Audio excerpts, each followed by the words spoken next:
I barely got any sleep last night. What? Why? I spent hours fighting with AI, all because I was trying to make a website. It started out okay, but then I got stuck just trying to change one button. Okay, relax. Just try Wix Harmony. What's that? It's Wix's new website builder. Lets you switch back and forth between AI tools and hands-on editing anytime. So I'm not just prompting and praying? Nope. Just try it for free at wix.com/harmony. Doug. There's nowhere I wouldn't go to help someone customize and save on car insurance with Liberty Mutual, even if it means sitting front row at a comedy show. Hey everyone, check out this guy and his bird. What is this, your first date? Oh, no. We help people customize and save on car insurance with Liberty Mutual together. We're married. Me to a human, him to a bird. Yeah, the bird looks out of your league anyways. Get a quote at libertymutual.com or with your local agent. Liberty, liberty, liberty, liberty.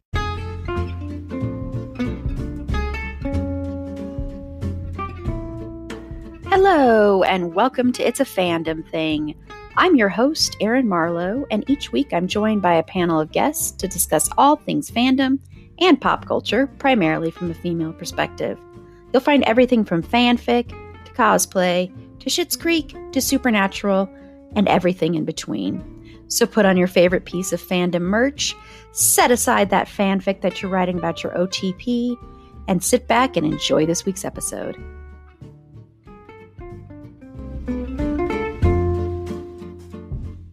Hello, and welcome to It's a Fandom Thing.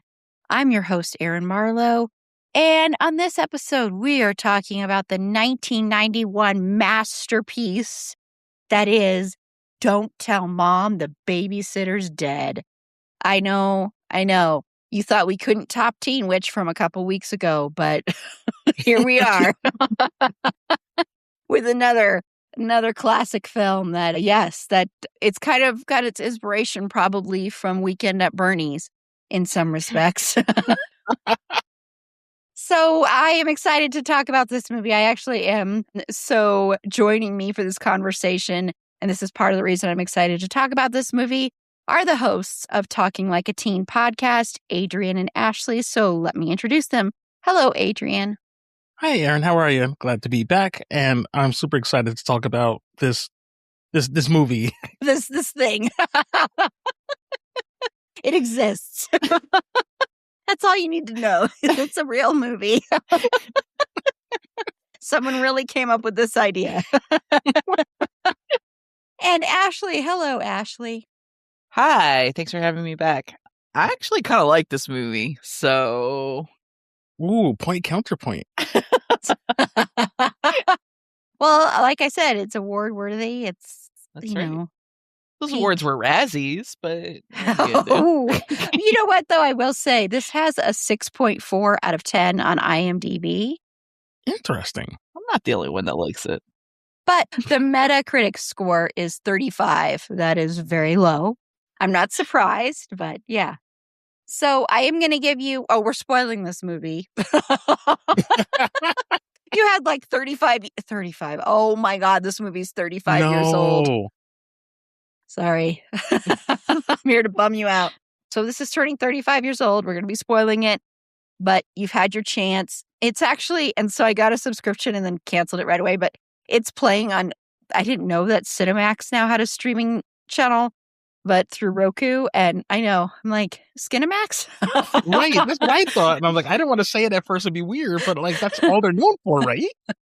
Just let me say it and be weird. I appreciate you. But because I was searching, and this is when you can rent, of course, but that was one place it was. So I'm like, okay, I'll do a free trial. And then I canceled right away. Because I'm like, I'm not paying more money.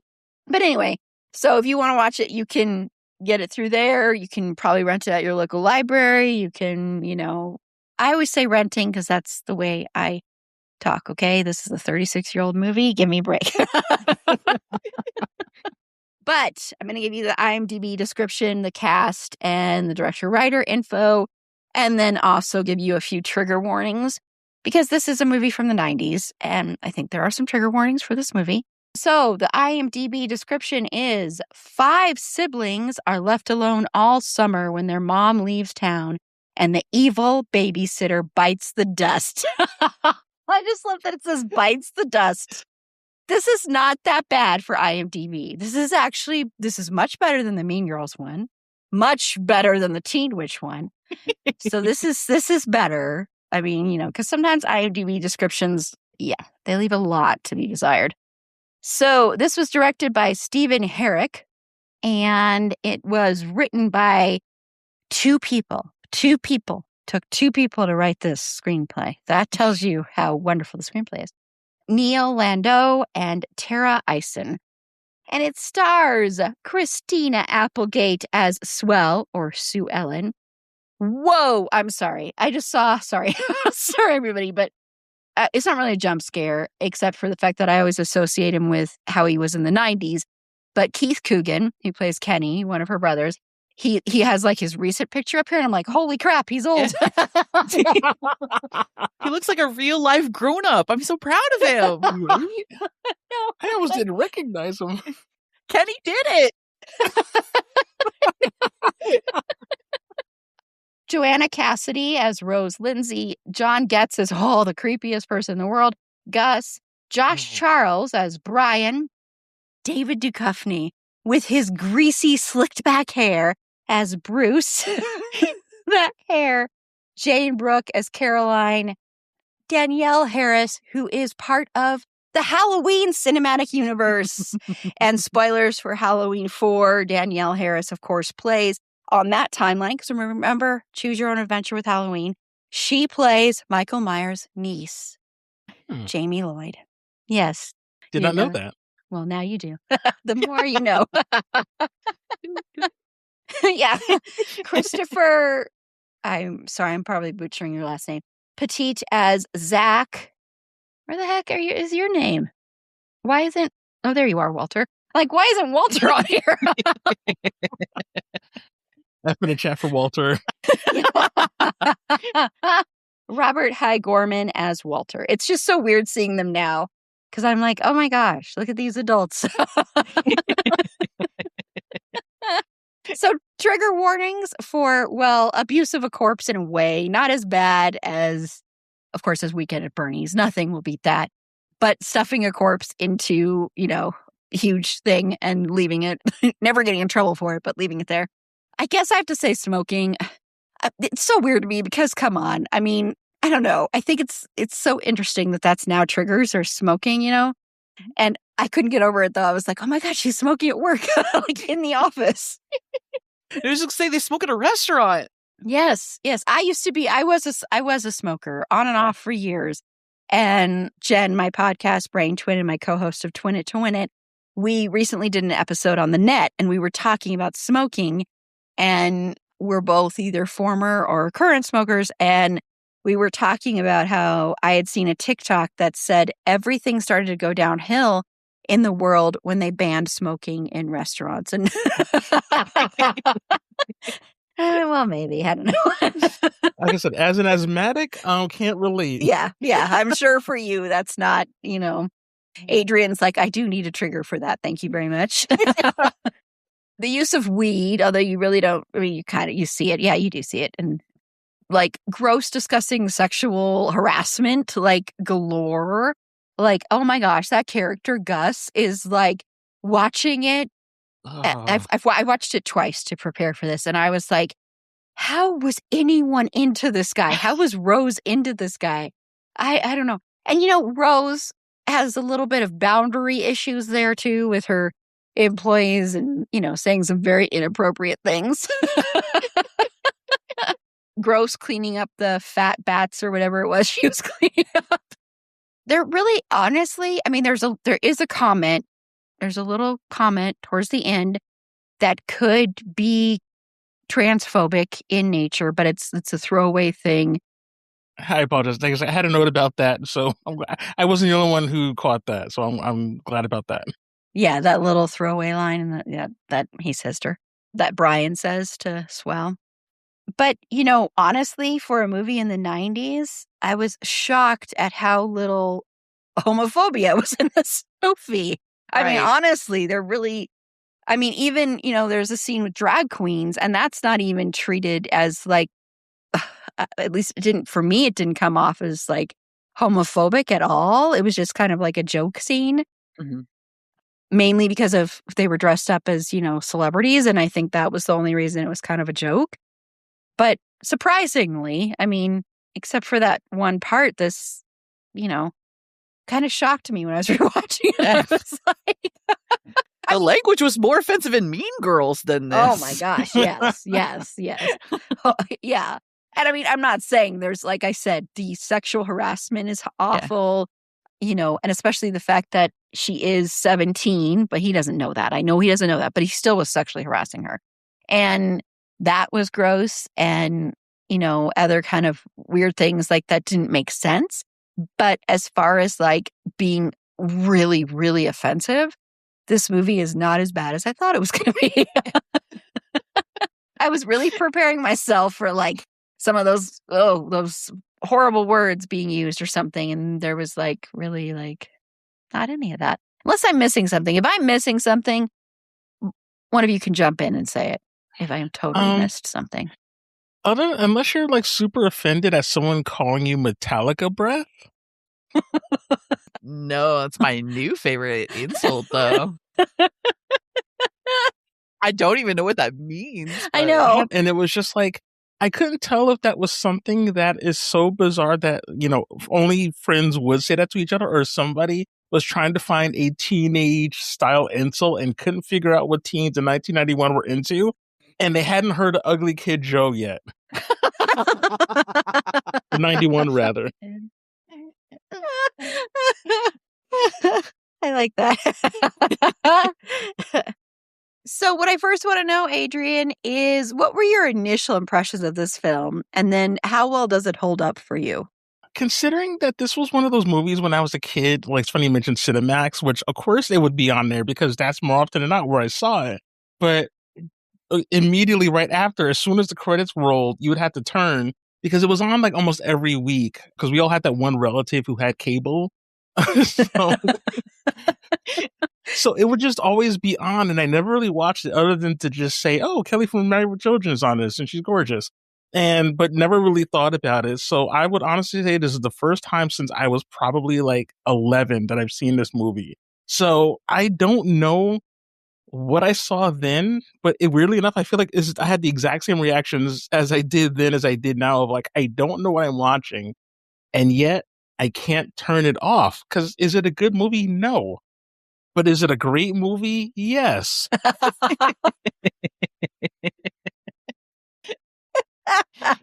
It's objectively a terrible movie, and I'm sorry. However, it knows it's bad. It's not trying to be good, and whatever, it just kind of goes.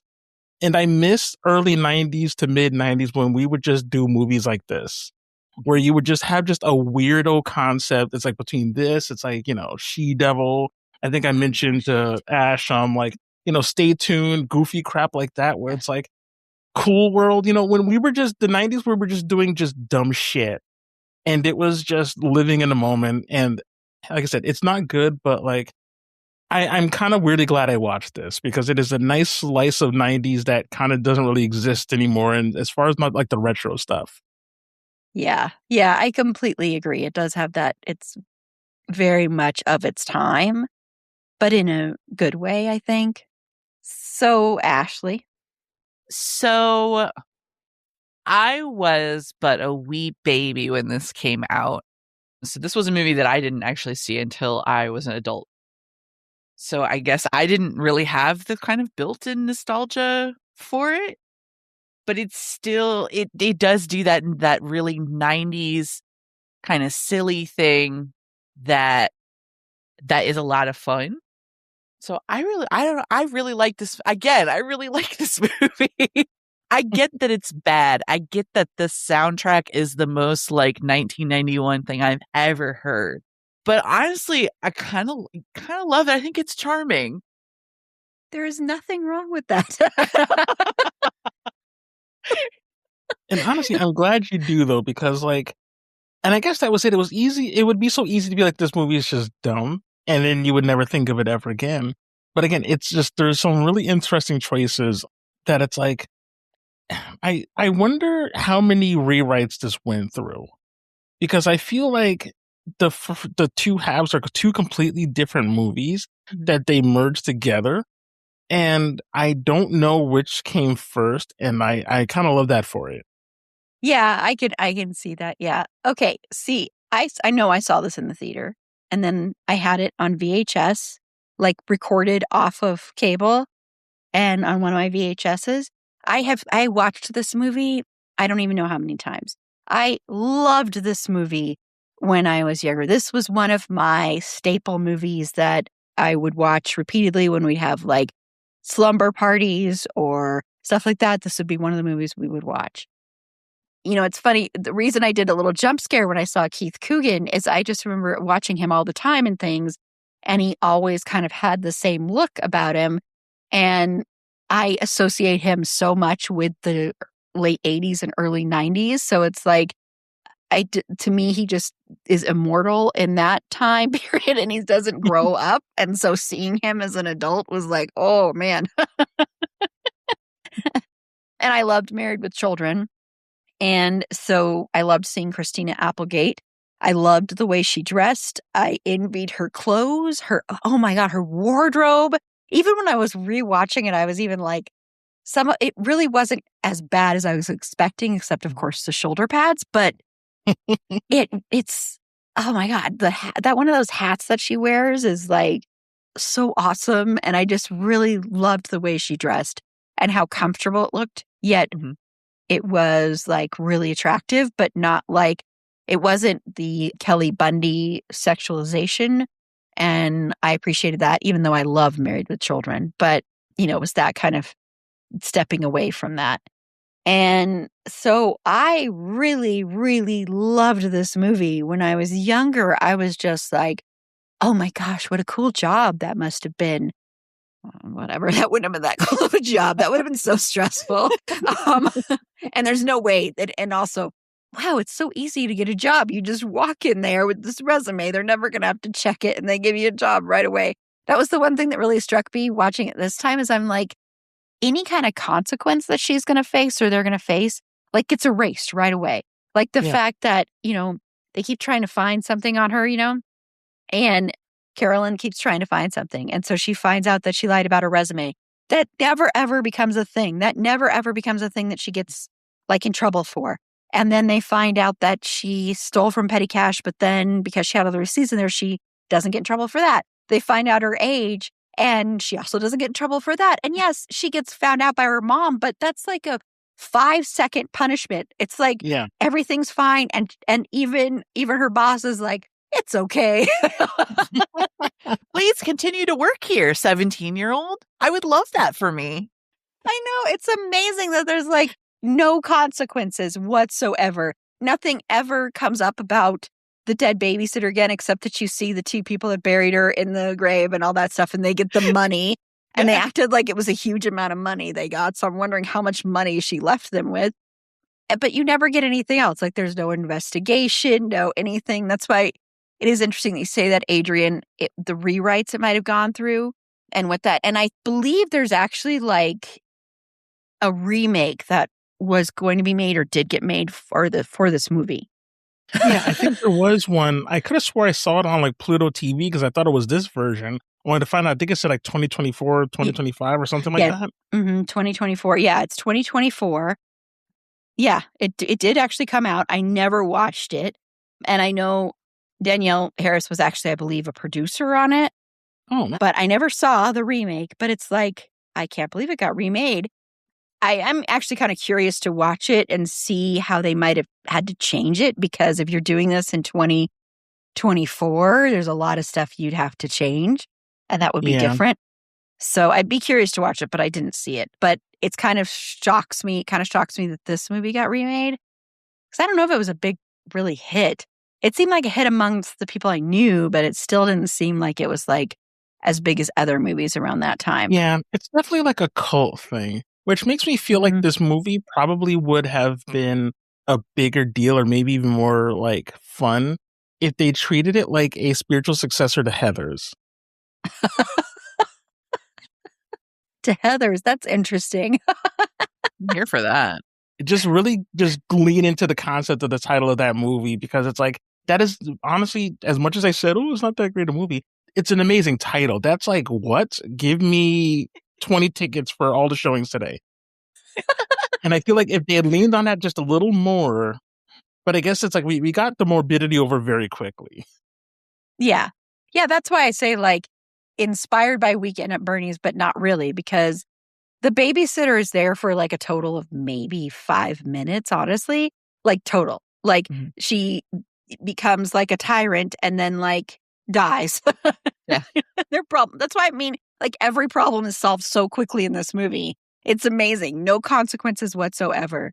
And you know, while that should probably bother me from a writing standpoint, everything, I still really liked this movie. That's why I'm like, don't be ashamed of liking this movie, Ashley, because I enjoyed watching it. I was like, this movie is stupid. This movie is so dumb.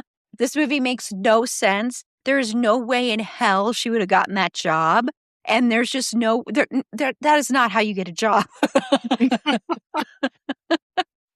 And the fact that instantly she's like, Rose is like giving her a hug like 2 minutes after they meet. And it was just, you know, I'm like, wait a minute. But when I was young, I was like, oh, wow, I can't wait to get out into the real world. It's that easy. I also feel like this movie could not be made at any other point in time because like business casual was just also like the cool thing that teenagers wore. Like I couldn't have wung my way into an office job at 17. I didn't dress like that. I wore jeans and band t-shirts. Like the fact that she just had this like endless wardrobe of like adulty office appropriate clothes that also like looked fashionable, like good for her. Just that could never happen at any other point in time. Right. She's playing like 4D chess here, like brilliant, masterful move. Well, and she is raised by a single mother. And so you have to think, like, wonder, like, well, how could she afford to have all that if she doesn't have a job herself? That was so weird to me watching it this time, as I was like, I'm so shocked that none of these kids have like, you know, kid jobs. Like there's not even, none of them even have like a paper route. I think that still would have been a thing. None of them babysit. None of them have any kind of job. I mean, Keith Coogan's character I can see because he's a total stoner. But Swell, I would think she would have had a job or would have been made to have a job. But I guess the other point is the mom is kind of a pushover because, you know, the house is in disarray, like real disarray. But I just kept thinking that. I'm like, and how does the mom afford this huge house? The place is massive. I know, with a pool too. Isn't that the 90s where it's like every sitcom was single parent, at least a dozen kids in this mansion of a house. And they're barely getting by. I'm like, I want to struggle like that. Let me struggle like this. Give me struggle in that house. Give me this like massive palatial estate. You know, like I'll take that versus where I am now. Are you kidding me? We all would. I know, because I was raised by a single mother, and that was, I mean, that was not the reality I knew. I mean, I started working and doing like babysitting, and then like I worked as a file clerk, like I did filing and, you know, all these jobs when I was like 13. So I was like, that was just kind of what you did, especially to get more of your own money, you know? Mm-hmm. So yeah, very, very different. But yes, even though this movie is so stupid, it's so dumb, I still really love it because it's just fun and it's entertaining and it makes no sense, but that's fine. It works. I mean, it makes no sense that she would, in about 10 minutes, save the entire company. It just cracks me up because Rose comes in there. We're all getting fired. They haven't been fired yet. And she's packing up her box and drops the M&Ms or whatever. And she's like, we're just going to lose our job. You'll be fine. And then Swell just going down to the factory portion of the place and being like, oh, wait, I just need to put these 3 things together. Boom, I have solved this issue for you. And Rose being like, oh my God, you have saved all of us. It's like so ridiculous, but it's what you kind of love about this is that even though the stakes should be really high, they're not at all. It did shock me that, this is Gen X still, these kids who would be Gen X, and most of them.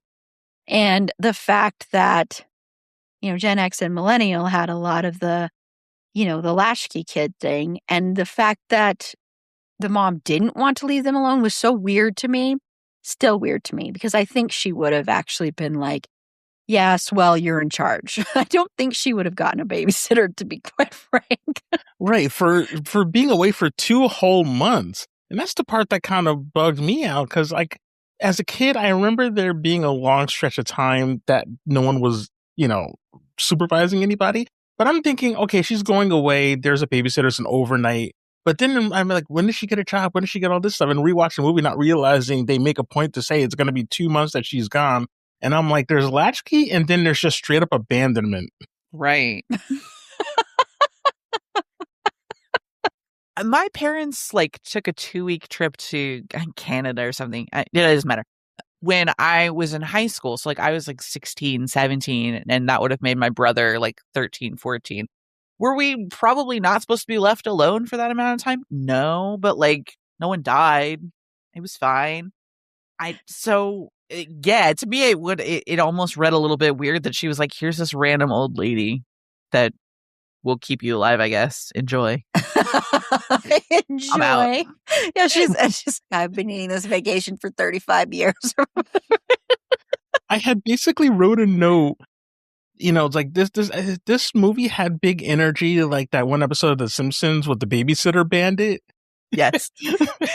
Where it's just like, oh, they just got some babysitting service, and it's this absolute psycho.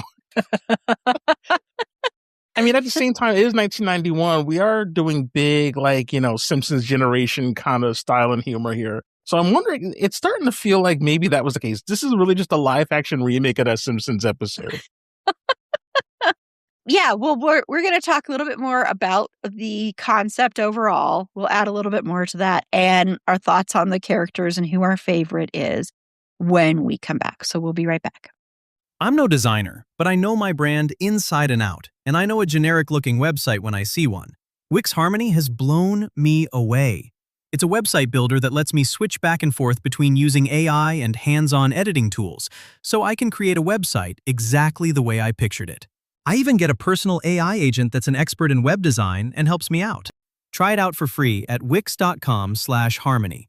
That's wix.com/harmony. Okay, so we've already talked a lot about the premise, but Adrian, are there any other things you want to add about your thoughts on the premise of this movie? I kind of just wish that the babysitter was more of a thing. And that's where I feel like when I looked at the timestamp of I'm not saying this is exact, but around the time when they noticed that the babysitter's dead, I think I was maybe only 12, possibly 13 minutes into the movie, and I did a double take. I could have swore that happened so much later in the movie because there were so many. I remember the commercials for this movie as a kid, and there's that line, the TV rots your brains, and you think it's gonna be this crazy caper of this babysitter, and they're gonna try to get over on her, and it's gonna be wacky. And I was like, oh no, she's out of here. They put on a T-shirt so quickly into this movie. No, I think that's a very good point because it is marketed a certain way. It even opens up like so many movies in the 80s did, really more than in the 90s, but with the whole animation thing that is all centered on the babysitter. So you do think that is going to be a much bigger part. The fact that Swell is already like, oh my gosh, I'm going to have such a great summer. My mom's going to be gone. It's going to be amazing. And then learning that, you would think that would go on longer because of the fact that that is such a huge blow to her plans. But like everything in this movie, it gets solved quickly when she dies. Even the movies are glad that's over with. Yeah. Yeah. Next. Yeah. So Ashley, any other thoughts on the premise? This movie came out kind of at the beginning of that point in time in the 90s where we were just doing kind of seriously out-of-pocket stuff to figures of authority. We're doing horrible things to principals and babysitters, and we were locking our parents in basements. And all kinds of wild stuff that like absolutely would not happen now. I understood that reference, by the way. Love you.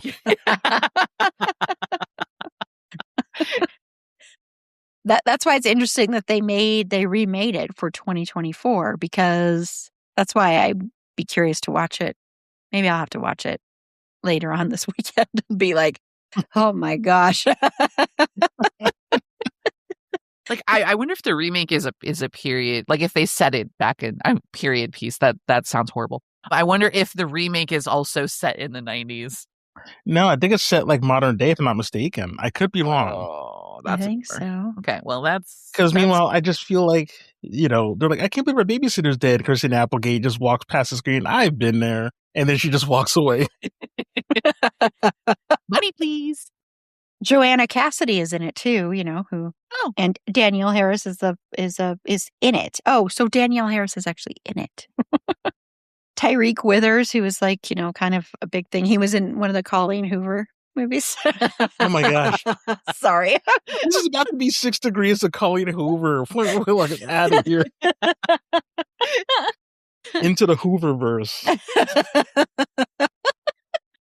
Yeah, I mean, this premise is so ridiculously dumb, but it works because I think the reason this works, and even though I know, Ashley, you saw it as an adult for the first time you watched it, but I think as a child, the reason it works is there is a part of you when you're a teenager or preteen or anything that you are kind of wanting to grow up really fast, or you kind of envision having that. And I think this speaks to that on such a deep level, and to your misconceptions about what the quote unquote real world will be.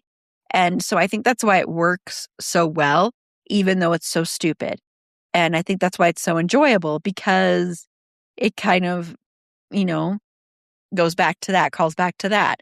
And I think that's why I loved it when I was young. I mean, like I said, I really, really loved this movie a lot when I was young. And so I think that was a big reason, was the fact that, I always wanted to grow up really fast. Like, I was always like, I want to be older. I want to be older. And I think this really, really spoke to that. So yes, it's dumb and stupid, but I enjoy it with all of that stupidity. So Adrian, what are your overall thoughts on the characters, and why is Gary your favorite? I'm kidding. Sorry, I had to say that for someone. And since you were first, I had to say it for you. I'm sorry. Because correct me if I'm wrong, Gary is David Duchovny's character, Gus. right? Gus. Oh, I meant Gus? to say Okay. Gus. But Gary could be your favorite too. No, Bruce. No. Bruce is David Duchovny's character. Okay. Sorry. No. Gus, I'm going to try so hard not to rant about Gus, because I get it. This is intentional. We're doing very like sweeping, gestures. We got to have your boy next door, who's not really boy next door, who's actually weirdly hostile in this, but like. Oh, you mean, no, that's Brian. Brian right. Gus is the creepy work guy that's sexually harassing her. See, I kind of feel like they're two sides of a similar coin with me. I'm sorry, but I didn't buy that storyline at all. Like, Christina Applegate's whole arc, perfect, but I thought the characters were weirdly relatable. And I wonder if maybe I relate to this less because I'm the second born. Because I feel like, to me, I would definitely be one of the younger kids being like, no parents, and our babysitter, who's a monster, is dead. Awesome. Nintendo here become loud music. But I did not understand the plight of Applegate. Now, as I got older, being like, oh, my sister probably would have crashed out crazy on me if we were in this situation, because I would be getting yelled at the whole time like Kenny did. As an eldest daughter, can confirm you would. I'm an eldest daughter too, so. So dang, I'm good. Which is probably why I loved Christina Applegate so much in this movie. So then, who's your favorite? I'm gonna say Kenny's my favorite.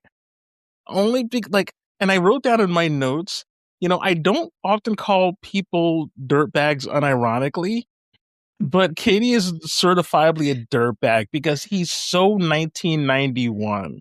Like I said, he's so like ugly kid Joe. Like, Real Thing era Faith No More. Like, he's just Bill and Ted burnout. And those guys growing up, I knew some of those kids. They were, I would say wastoids. How old am I? You know what I mean? But they were definitely like not, the most well put together kids, but they were also weirdly like endearing. You know what I mean? Like, they meant well. They just were just these just dumb slacker kids, and I get that vibe. So I don't know. It was weirdly nostalgic, even though I didn't necessarily grow up with that until much later on.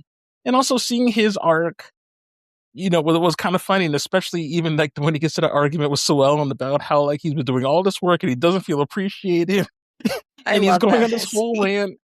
And it's such a brilliant flip of the script. And now as the kids, we're now having like that very stereotypical parent, argument, and it's just it hits different now as I'm older. As the second born who's now a parent, it's like, oh God.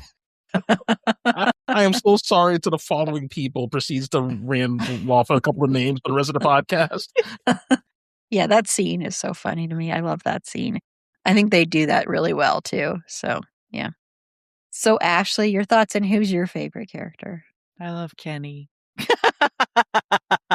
I don't appreciate the Brian slander, because that's my friend Knox Overstreet, and I need you to be nice to him. That's also my friend from Sports Night, which is another show that nobody watched. It's Sorkin. Of course we watched it. We just didn't act like we watched it. Didn't watch it enough because it got canceled. It's your fault. Sorry. No, as a person who, this is a weird connection, but like as a person who's watched a lot of like cooking competition shows, and like I love Top Chef. Like Top Chef is a gross part of my personality. Like, you see so many people come through Top Chef that are Kennys, that started out kind of directionless and needed a way to go, and they found cooking, and I just think it's really wholesome, and I love it so much. And it's one of those things that like the movie could have been a lot worse. I appreciate that they kind of did this little flip with Christina Applegate going to work and Kenny staying home and kind of finding joy in being domestic, because you absolutely could have had him go out and do Tom Hanks in Big or something like that. And have her stay home and just be like, isn't having kids stupid? Blah, and, stuff like that. So to even just to do a little gender flip on it makes it more interesting of a premise and makes the characters more fun to spend time with. So I don't know. I love Kenny. Yeah, no, I do too.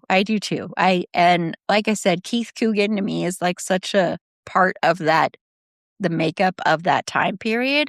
And this is very much a character that he would play a lot. Sometimes different variations of it. I don't know if either of you ever saw the movie Cousins with Ted Danson and Isabella Rossellini. I don't think I did. I feel like I would have remembered that. And he's in that, and he plays the son of Ted Danson's character, and he like wants to be a filmmaker, and he makes all these really gross, disgusting movies and stuff. And so it's kind of like this character, except not the stoner part, really. And so, he always kind of played that, like, not the leading man per se, but kind of the different, weird guy.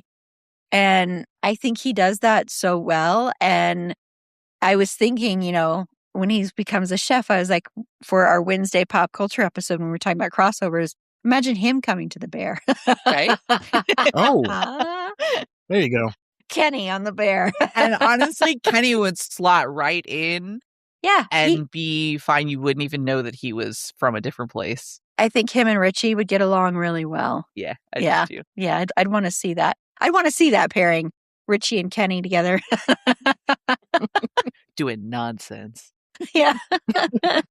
Okay, so the Brian character, I do, because Kenny is my favorite too, I agree. But the Brian character, and we'll have to talk about Dead Poets Society sometime. We've not talked about Dead Poets Society, which is really weird.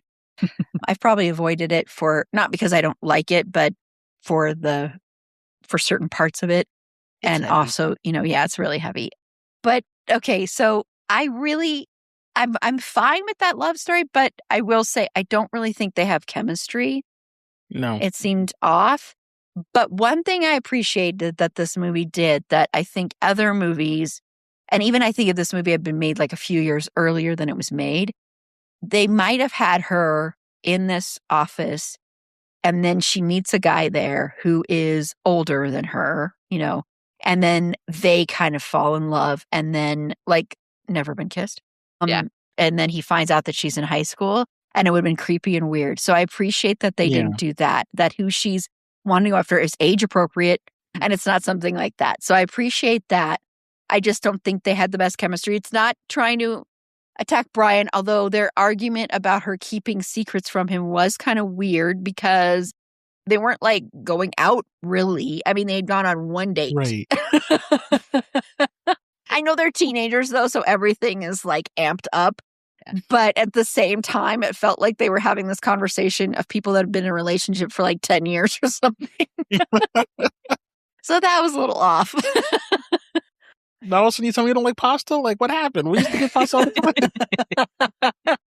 Anything's funny that she's like, oh yeah, let's go to the baseball game. And then of course, because she doesn't want to because, of who her sister is. And then she's like, oh wait, I hate baseball.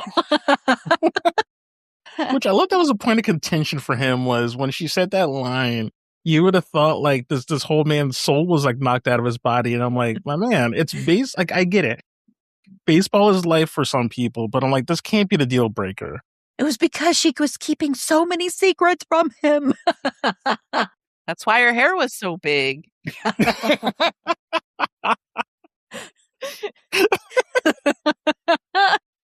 What if I want to send you flowers? Yeah, that whole... Okay, when I said vaguely hostile before, that was the scene I was referring to. It was like I said, it was so like... And maybe it was just his performance of it, but it came off as so just like aggressive. And I'm like, I get it, you're but it's like you don't know this person really. You don't get this far on the first date, presumably. Like, why are you crashing out over this? Yeah, but I will say, I love their scene bouncing up and down on the ball through the aisles. I think that's adorable. I think that's a really sweet scene. But yeah, he overreacted because really he barely knows her. It's none of his business. I mean, they're not like married. I mean, I understand. You're in high school, you're teenagers, you are overdramatic about everything. Everything is like life ending, So I get it from that point. But yeah, he was a little bit, and I just don't think they had chemistry. I kind of would have bought them as a brother and sister. Oh, no. I'm sorry, but I could have bought that as like, he's like another brother. It's giving like Frank Whaley, like Jennifer Connelly career opportunities vibes where I'm like, there's no way this works. No shot. I don't care what room you're locked in. Not at all. Yeah, I can see that. And even though, and I'm not trying to be weird here, but even though I don't think he would have worked as playing the role of Brian or anything, but I do think Christina Applegate and Keith Coogan have good chemistry. And I mean that in like a purely platonical sibling way, but they actually work really well together. And I think all of the siblings work well together, honestly. And I think they give each sibling a particular characteristic, like Walter with watching TV all of the time. You've got, Melissa being the tomboy and Zach being this romantic at, 13. So that I appreciated a lot, that they gave them unique personalities and little traits. And it was fun to watch, like, the wood paneled TV and going, oh yeah, we had a TV like that. And, the clear phone. Oh my God, those things were so cool. The phone that was clear and you see through. Oh, that was the coolest phone ever. All technology should be clear. Let me see the guts. Yeah. Yeah. But I agree. I agree that Kenny is a favorite. I had a feeling that would be everybody's pick. It probably is everybody that watches this movie's pick. So I would think. But I did want to just mention one quick thing before we take another break.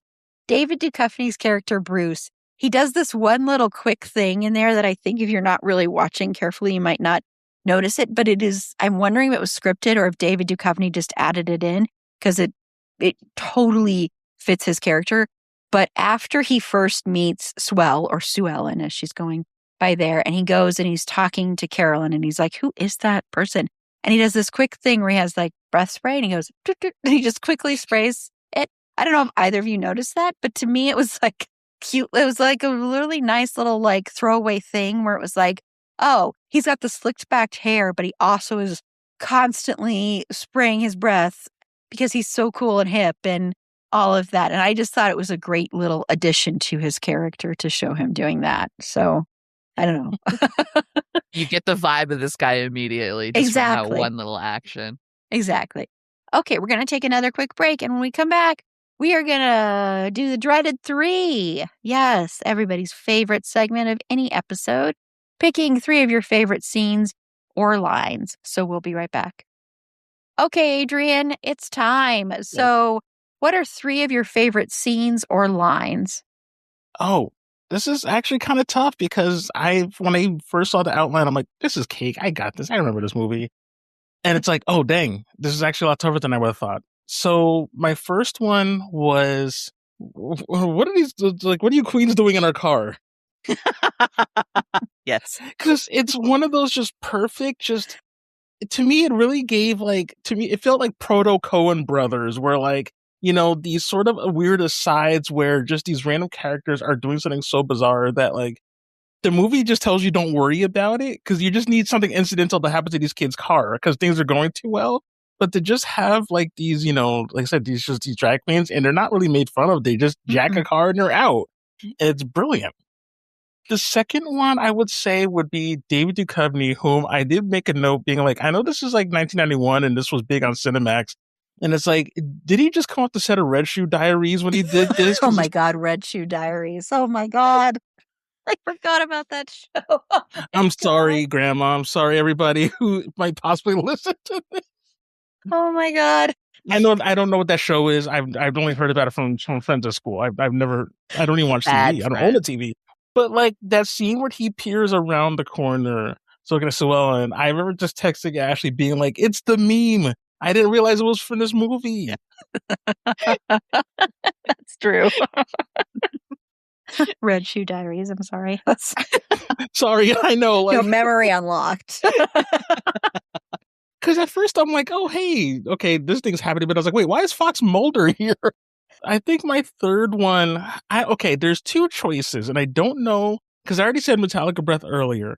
But there's one line, I don't even know if I should say this. This is another one of those I'm so sorry to any lady who's lady presenting person. The line when Rose tells Sue Ellen, every girl over 25 should have a cucumber in her home. Yes. I have that line written down too. I love that line. My partner Eileen is sitting next to me. She's on her phone. She's got her, listening to videos. She's got her noise canceling earbuds in. The yelp I almost let out and had to fight back because I'm just wasn't really paying attention to the screen. So I'm just more hearing it as I'm writing a note. So when she says that line, I'm like, are you, what? Ma'am, this is a movie directed at children, but thanks. And it's said so matter-of-factly, it barely registers as a joke, and I think that's what makes it effective, because had they leaned on it, it would have been so crass. But it came off not wholesome, but I don't know. I don't know if it's just but at the same time, I don't know if I should laugh at that. Is this bad? Am I bad? I wrote that one down like that when she said that. I was like, oh my God, that's amazing. I'm like, okay, movie. You know what? At this point, again, this is 91. I haven't been in this mode in a long time. I think I was starting to forget just how, every time I try to explain to my kids how unhinged the 90s are, I keep missing things. Obviously, this one I'm not necessarily going to share directly, but it gets so much wilder than they think it does. Yeah, no, that was a great line, and it's delivered in such a throwaway way, in such a matter-of-fact way that it's not if they had harped on it, it wouldn't have worked. If they had stayed with the moment for too long. So, yeah. So, Ashley. Bouncing is an ageless pastime. I want to cross stitch that on one of those grandma pillows and have it in my house. I don't know why. I think it's so funny. I forgot, I hate baseball. as a St. Louisan, I have been to many Cardinals games, and I get there and I'm like, I forgot. I forgot that I enjoy the beer and the snacks part, not so much the baseball. So felt that in my soul. And then the scene where she tells Kenny to do the dishes, and instead of doing the dishes, he takes the dishes out and shoots them. I feel that. I want that for myself. I hate doing dishes. I love the fact that line of the many things from this movie, that's the line that stuck and has actually somehow managed to like transcend like in cross generations where, you know, it was really popular during like the Call of Duty years because that was one of like the titles you get from doing certain things in a game. And it was something that we used to yell during like online shooting matches. And specifically, and I don't know if this is too much of an aside, but very quickly, there was a friend I knew at the time. Shout out to Natalie. I don't know if she listens, but like we used to play Call of Duty together, and her, you know, she would stay home, but basically we would also then play games. And of course, find out there's a girl on the game and basically be like, oh, you know, you get these gross dudes being like, oh, don't you got to do the dishes or whatever? And she would literally just turn into John Wick and be like, the dishes are done, bitch. And it became like a catchphrase. And I'm like, I love that of everything in this movie. That's the one line that has somehow now like changed meanings over the years. And it's kind of wonderful. Was number one on mine that I was going to mention too, was just that line, the dishes are done, man. Just the way he says that, the way he delivers that line, it is like one of those, like, I think we used to say that to each other all the time. And just, you know, it's one of those lines where you just always remember it. And sometimes you might forget what it's from. And then you still say it, though. It's one of those kind of lines that just kind of sticks with you. So that was one of them I was going to mention. And to add on to the scene when the drag queens are stealing their car, I love, and this speaks to their chemistry and how well they worked together, but I loved both Kenny and Swell going, Liza? Yes. It was amazing. Because just the way they just turn to each other and say it at the same time. And I just appreciated that scene because that is a scene that normally during that time period, or if it had been made again a few years earlier, would have been turned into a gross homophobic moment. And instead it's not. And I really appreciated that, honestly.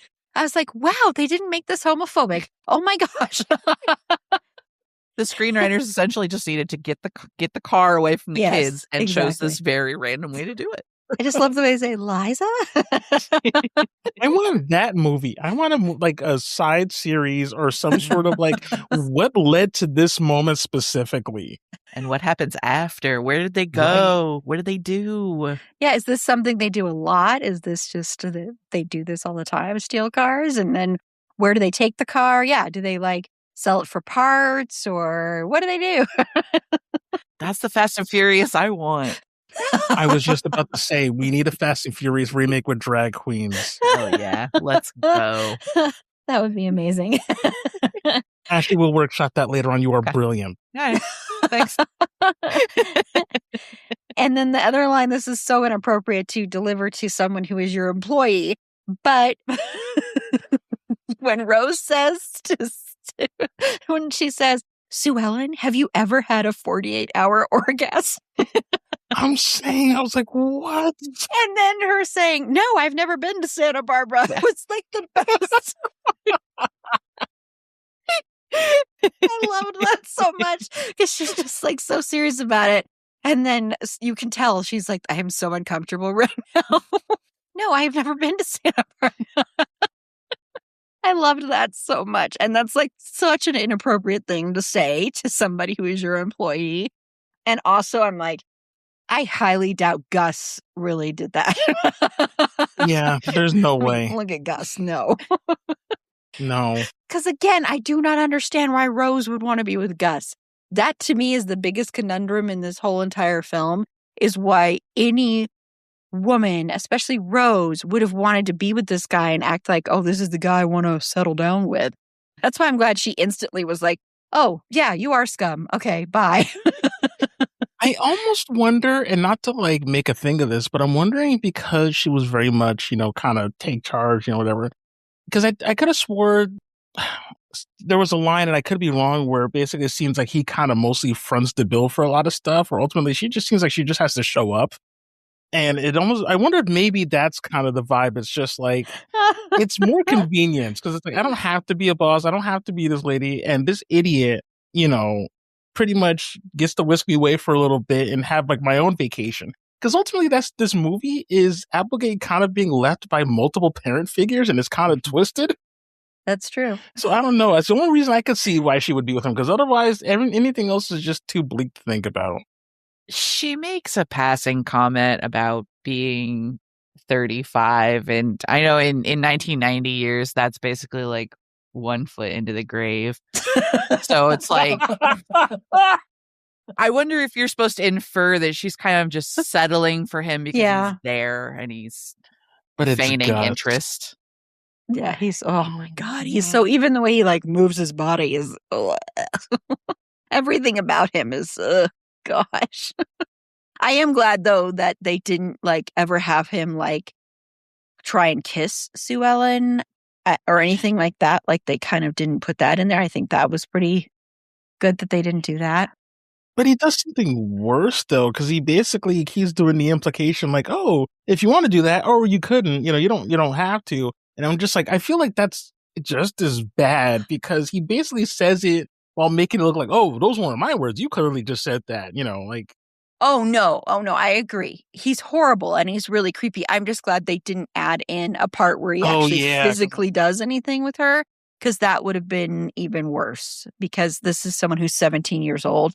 So then that would have been like even worse if you had that in there. But yeah, he's slime. He's just like the slimiest slime. I mean, because I think Bruce, David Duchovny's character, is slimy, but not in that same way. Like he's more the slimy, almost like still like a yuppie kind of person. That's where his sliminess is. So yeah. Okay, well, thank you so much, Adrian and Ashley, for joining me to talk about this masterpiece that is Don't Tell Mom the Babysitter's Dead. I really, really enjoyed this conversation. I think this movie is hilarious, and I would have never thought when I was young and watching it that, well, of course, podcasts weren't really necessarily a thing, although there was Pump Up the Volume, which to me is kind of a predecessor to what podcasts ended up becoming. But I would have never thought I would have a whole episode dedicated to talking about this movie. But I had a ton of fun. But it is time now to play 6 Degrees of Mr. Finn Wittrock. I am sure, Finn, that you loved this movie as much as we do. You probably watched it on repeat. You probably have your favorite lines. You probably quoted. You probably watched Keith Coogan and admired his performance and wanted to emulate him. I can't think of a film when you did, but, I'm sure that is the case. You can tell me if I'm wrong, Finn. But it is time to play 6 Degrees of Mr. Finn Wittrock. So, Adrian and Ashley, did you both play? I did not play. I'm so comedically bad at this. Ashley, I don't know if you want to give it a shot. I did, and I assumed you and I would have the same thing. So I'm disappointed in you. As well you should be, because like I fumble these so hard and you're really good at it, and I'm like, no, I know when Julie is the better goalie. By all means, please. Okay, so Ashley, how did you connect Finn to Don't Tell Mom the Babysitter's Dead? So Finn was in Deep Water with Ben Affleck, who is in a little film called Jay and Silent Bob with Keith Coogan. Ah, there you go. Yep. And you know what the actual title of Deep Water is? No. The snail propaganda movie, Deep Water. What? That's what we call it on this podcast, is the snail propaganda movie. Have you seen Deep Water? Yeah, I begrudgingly, I should not have It's horrible. seen it. It's a horrible movie. But Ben Affleck's character, he collects snails. So it's a snail. And the snails are big for no reason. There's no reason. He just loves snails. So it's the snail propaganda movie. Everybody has a price and they just sold out the big snail. Exactly. Or big mollusk. I don't know what to call it. Exactly. But, you can buy It's a Snail Thing merch on our Redbubble store. This is real, not fake. Oh, okay. It's nice. You can buy that. It's a salute to the snail propaganda movie that is Deep Water. But very nice. Very nice. So I had to use Danielle Harris because of course, Halloween. And of course, we'll also be we're talking about Roseanne next week. And she was in Roseanne for a little bit in one season. So Danielle Harris was also in, it's gross, Quentin Tarantino, but she was in Once Upon a Time in Hollywood with Margot Robbie, who was in Barbie with Ryan Gosling, who was in The Big Short with Finn. Now, I know what you're saying. I could have just used Brad Pitt and gone directly to The Big Short. I understand, but I was already using Quentin Tarantino that I hate, and I despise the alleged abuser, Brad Pitt. I can't stand him. So I didn't want to use him in that way. So that's why I didn't do that, because I know all of you out there are going, well, all you had to do was go Brad Pitt to The Big Short. I understand, but I went the way I wanted to go. So sometimes we take the scenic route. Yeah. And see, it's about the friends we made along the way. Yeah. And of course, also in The Big Short is our unofficial mascot, Mr. Christian fucking Bale. And I'm just going to quickly plug, instead of at the end, before I have both of you plug your podcast, is, of course, we have our marathon streaming event coming up on Saturday, May 16th from 10 a.m. to 10 p.m. Mountain Standard Time. You'll see me streaming along with some amazing, wonderful guests. We'll have the schedule out soon, and it's a ton of fun. We'll have 2 different trivia events, one in the afternoon and one that'll be basically the last thing that I do. And so I'm sure that will go off without a hitch, because at that time I will be loopy. So,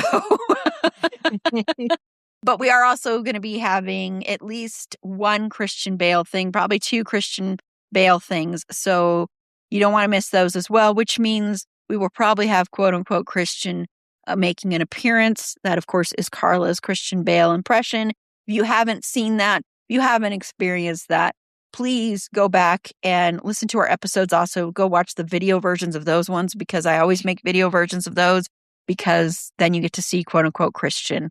And it's an incredible experience. If you watch the one with The Big Short, you get to learn financial advice from Christian Bale. That makes perfect sense.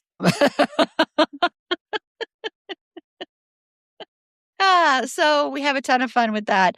And there's going to be some great other things going on too. We're also going to be we're going to be announcing the winners of our Fandom Choice Awards, which of course is our annual thing, awarding some of our favorite episodes. One that Ashley was on, our VH1 episode, received quite a few nominations. So let's go. Yeah, VH1 of Love. The Tegan and Sarah episode is nominated in Best Pride Month episode as well, featuring both Adrian and Ashley. So you can click the link in the show notes to vote for our Fandom Choice Awards as well. Those will be closing soon. If both of you haven't voted yet, there's no shame in voting for yourself. Just to let you know. Don't mind if I do. Right? I didn't need the funny mustache or the hat to do it. I'm just going to go ahead and just drop my ballot in. Okay, well, we are going to go ahead and close out then. So thank you so much again, Adrian and Ashley, for joining me. And since I made Adrian tell everybody about Talking Like a Teen during our pop culture episode, I'm going to make Ashley tell everybody about Talking Like a Teen podcast. So take it away, Ashley. All right. So Talking Like a Teen is a pop culture podcast where Adrian and I kind of talk through some of the formative stuff of our childhoods and also some new stuff. And it's a wacky, wild ride with your 2 favorite elder millennial parents. And we love you. We want only good things for you. For other positive reinforcements that you probably didn't get from your own boomer parents, please visit tlatpodcast.com. We are on YouTube, Instagram, Blue Sky, and we have a Gmail account, tlatpodcast@gmail.com. All the rest of those, I believe, are TLAT Podcast. That's it. End of pitch. End of pitch. You did great. And you steam. did great. Well, thanks again, Adrian and Ashley, and definitely go check out their podcast. Thank you. You're welcome. Fergie the dog hated this movie. She gives it 2 paws down.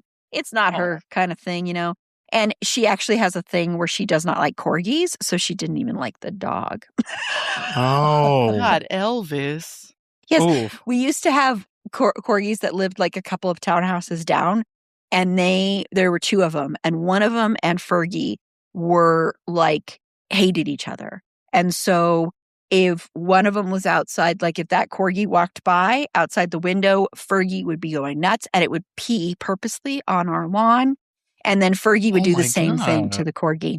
So Fergie just straight up had an arch nemesis. Yeah. Yes. Fergie and corgis they do not get along. So Fergie didn't even like the dog in this one. She's like, why are you making me watch this? I would rather watch, I think she was like, oh, wait, someone's going to die? That intrigues me because she loves horror movies. But nope. But she is a fun dog that you can follow on TikTok at Schroeder and Fergs. That's SCHROEDERANDFERGS. It's long, but it's worth it. To find links to all our past episodes and our social media, including our Discord server, head on over to our website. It's afandomthingpod.com. And while you're there, consider becoming a Patreon supporter today. For as little as $3 a month, you get ad-free content, you get episodes a day early, you get bonus episodes, and occasionally you can win some prizes. Like part of that marathon streaming event, we are going to have a prize giveaway. At the very end, I draw names literally out of a hat, and you could potentially win some amazing prizes that have been donated, like a free 3-month Patreon membership to Soundtrack Your Life. Ryan from Soundtrack Your Life is offering that up. Some great podcast stickers, an amazing horror prize for a horror event. It's incredible. Just lots of wonderful, wonderful prizes that are going to be given away to a few of our lovely Patreon subscribers. So become a Patreon subscriber today. And as long as you are still one, towards the end of June, you will be eligible for those prizes that you could potentially win during that event. So yeah, lots of great, wonderful things. And there's other opportunities to win prizes at different tiers. You automatically get stuff after a certain amount of time of donating. So, yep. So support the show that way. And plus, you don't have any commercials anymore. So that is the big plus side. Okay. And next week, my podcast brain twin, Jen, from my streaming bubble and also my co-host of Twin It to Win It, will be joining me to talk about Roseanne. And yes, we do not like Roseanne anymore, the person, but the show is like a show that basically was so important to me as a child that I really wanted to talk about it. And it's been really interesting rewatching it. So I'm excited to discuss Roseanne. So until next time, remember, it's a fandom thing. Black Lives Matter, stop Asian hate, and free Palestine.